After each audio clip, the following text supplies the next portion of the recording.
Morning. We're just having a look at the deaths per million. New Zealand's got 1 death per 5 million, so it's at 0.2. But Ben Shapiro's just been talking about that in the other countries. One of the reasons why you have a gun is to protect yourself, to protect your family, to protect your property from the donations of others. Doing the American wants to stop you from doing that. Now would be an excellent time to shop at Bravo Company Manufacturing. They build a professional-grade product which is built to combat standards. So this is the American. The same level of protection should be provided to every American, regardless if they're a private citizen or a professional. The people at BCM assume that when a rifle leads their shop, we're getting some of those adverts that we don't sort of get in New Zealand. It's sort of about out of our culture, our cultural feel. It is their moral responsibility as Americans to provide tools that will not fail when it's not just a paper target. BCM works with leading instructors of marksmanship from top levels of America's Special Ops Forces, from Marine Corps Force Reconnaissance to U.S. Special Army Operations Forces, teaching you the skills necessary to defend yourself, your family, or others. I own firearms because I want to protect my own First and Second Amendment, so you get to speak, and then the Second Amendment, so... Learn more about Bravo Company Manufacturing. So this is an advert, and that's part of the Second Amendment. Discover more about their products, special offers, upcoming news. That is BravoCompanyMFG.com. You should check out their awesome videos, meet the people who make their products. And that's that libertarian feel. Bravo Company USA, and that's YouTube.com/Bravo Company where USA. Individuals. Okay, so going back to those models, and I'm not talking about the models, we're going to talk about the actual statistics now. Let's look at the actual statistics country by country. So right now, the industrialized countries that are obviously having the hardest time are countries like Spain and Italy, right? Spain and Italy are just having a brutal time of it. If you look at the statistics yesterday, Italy had 961 deaths. They had almost as many deaths as the United States. The total population of Spain is 46.7 million, as opposed to the United States. They have about as many deaths as we did, but they have, 36 divided by 4. They have nine times fewer people than we do.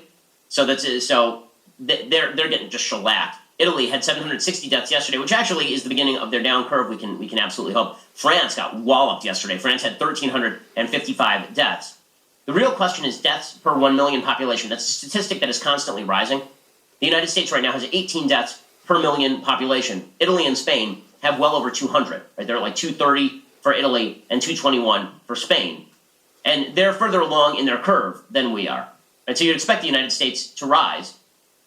So the question is going to be what those stats actually look like if we took that as the model. So let's assume that when those stats are done, that you end up in the neighborhood of 300 deaths per million for Italy or Spain, right? 300 deaths per million. So that's when you end up with like 90,000 deaths in the United States, right? If we're on the same model and we end up with 300 deaths per million of the population in Italy or in Spain, and we are on the same curve, then we would be looking at 300 deaths per million. So 300 times 330, and you end up with 99,000 deaths. It's about 100,000 deaths. If we are not Italy or Spain, if we contain this better than Italy and Spain, and if Italy and Spain don't experience a second wave, and it's too early to determine whether they will experience a second wave when they let people out of lockdown, then we are not going to end up with anywhere near those kinds of deaths, right? If we end up in the neighborhood of a France, which right now has 83, and maybe ends up at 100 or 120 deaths per million population, then you're looking at 1/3 of that,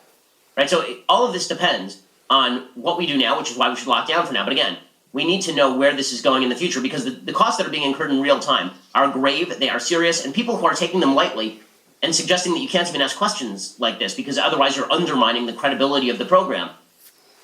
Like, I don't know what world they are living in. People are losing their livelihoods. People are being forced to go to food banks. We're going to have an unemployment rate that is higher than the Great Depression year. I mean, the Great Depression, lest we forget, was the shaping event for an entire generation of Americans. My grandparents were shaped by the Great Depression. They lived the rest of their lives in the shadow of the Great Depression. This is what happens when major events occur.